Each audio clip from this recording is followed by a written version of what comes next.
नमस्कार दोस्तों, राधे राधे, जय श्री कृष्ण। दोस्तों, घर में होने वाली छोटी छोटी बातों में कई संकेत छुपे होते हैं।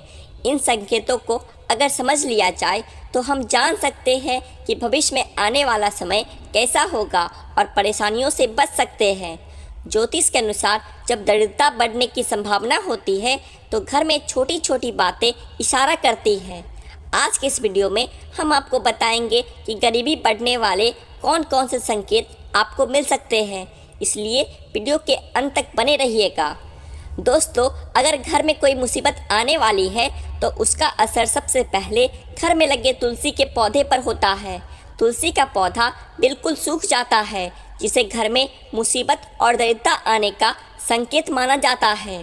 खाने पीने के नमकीन पदार्थों में काली चींटियों का पड़ जाना आपके आने वाले बुरे समय की ओर इशारा करता है।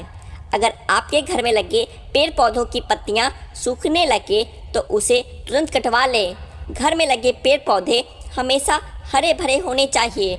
घर में पेड़ पौधे की पत्तियां सूखनी नहीं चाहिए, वरना बुध ग्रह खराब होता है और इससे आपके ऊपर कर्ज बढ़ता है। पेड़ पौधों को रोजाना पानी जरूर दे, सूखने ना दे।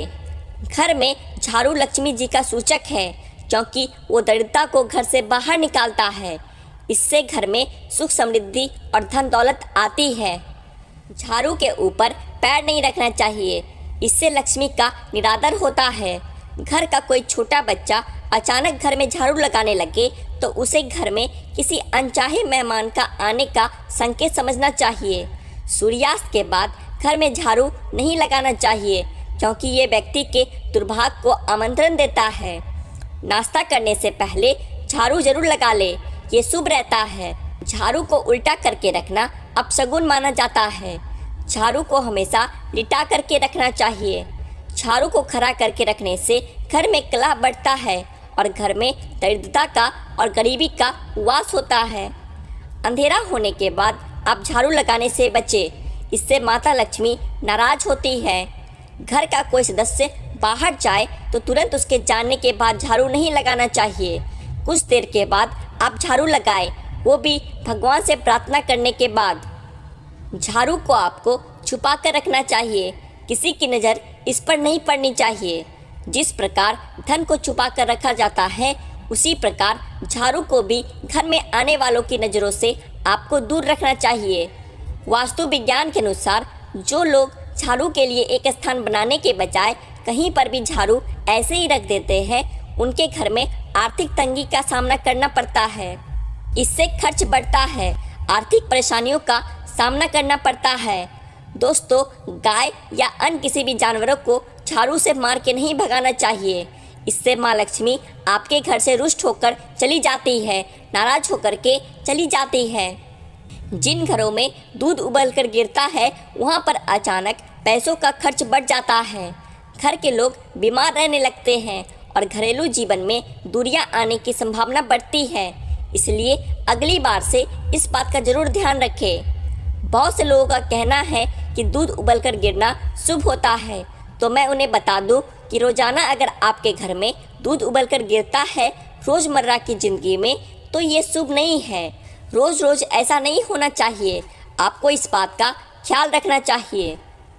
अगर आप किसी काम से घर से बाहर जाएं और वापस आते ही आपको दरवाजे पर सबसे पहले छिपकली के दर्शन हो जाए, तो इसका मतलब है कि आपका बुरा समय बहुत ही जल्दी शुरू होने वाला है। ऐसे में आपको पहले ही संभल जाना चाहिए और बुरे वक्त में हिम्मत से काम लेने के लिए तैयार हो जाना चाहिए। इस बात का ध्यान रखिए दोस्तों कि वक्त कभी भी एक सा नहीं रहता, बुरा वक्त भी निकल जाएगा। ज़रूरत है सिर्फ हिम्मत से काम लेने की। दोस्तों, घर में छिपकली दिखना वैसे तो शुभ संकेत होता है, लेकिन अगर आपने नया घर लिया है और उसमें छिपकली मरी हुई मिल जाए तो घर में प्रवेश से पहले आपको पूजा हवन आदि करवा लेना चाहिए। अगर आप ऐसा नहीं करते हैं तो उस घर में रहने वाले व्यक्ति की तरक्की नहीं हो पाती है और बुरा समय हमेशा उस व्यक्ति पर हावी रहता है। अगर जाने अनजाने में छिपकली आपके शरीर के अंगों पर गिरती है तो ये भी आने वाले समय का सूचक है। जैसे अगर छिपकली आपके माथे पर गिरे तो आपके लिए खुशियों का संकेत लेकर आती है और जल्दी आपको धन का लाभ होने वाला होता है। लेकिन वहीं अगर छिपकली आपके सिर पर या बालों पर गिरती है तो आप सतर्क हो जाए, क्योंकि इसका मतलब है कि आपके जीवन में भारी संकट आने वाला है या फिर आपकी मृत्यु नज़दीक है। इसी तरह से आँख का फरकना भी आपको आने वाले समय के बारे में संकेत देता है। महिलाओं की बाईं आँख फरकने का मतलब है आपके जीवन में कुछ अच्छा होने वाला है। ये शुभ संकेत का इशारा करता है। अगर बाईं आँख यानी कि लेफ्ट आँख चारों दिशाओं में फरकती है तो इसका मतलब है कि आपकी शादी के योग जल्दी आने वाले हैं। महिलाओं की दाईं आँख यानी राइट आँख फरकने का मतलब है अशुभ होना। दाईं आँख का फरकना आपके जीवन में संकट आने का संकेत है। पुरुषों की बाईं आँख यानी लेफ्ट आँख फरकने का मतलब होता है कि आपके जीवन में अब मेहनत और कष्टदायी समय नज़दीक आने वाला है। वहीं पुरुषों की दाईं आँख यानी राइट आँख फरकने का मतलब है कि आपके जीवन में कोई शुभ समाचार आने वाला है। इसी तरह कौवे से भी आपको आने वाले समय के संकेत मिल सकते हैं। अगर कौवा किसी स्त्री के सर पर आकर बैठ जाए तो उस स्त्री के पति पर कोई बड़ी मुसीबत आने वाली है। अगर किसी व्यक्ति के घर पर या उसके छत पर अचानक बहुत सारे कौवे आकर शोर मचाने लगे तो ये उस घर के मालिक पर आने वाले किसी बड़े संकट या बहुत सी समस्याओं के आने का संकेत है। दोस्तों, घर में पड़े हुए कांच या चीनी मिट्टी के बर्तन बार बार दरक कर टूट जाते हैं तो ये फिर दरिद्रता की ओर इशारा करता है। आज के लिए बस इतना ही। आशा करते हैं आपको ये जानकारी अच्छी लगी होगी। तो वीडियो को एक लाइक करें और ऐसी और जानकारियाँ जानने के लिए आपके अपने चैनल द आध्यात्मिक टेल्स को सब्सक्राइब भी कर लें। राधे राधे। जय श्री कृष्ण।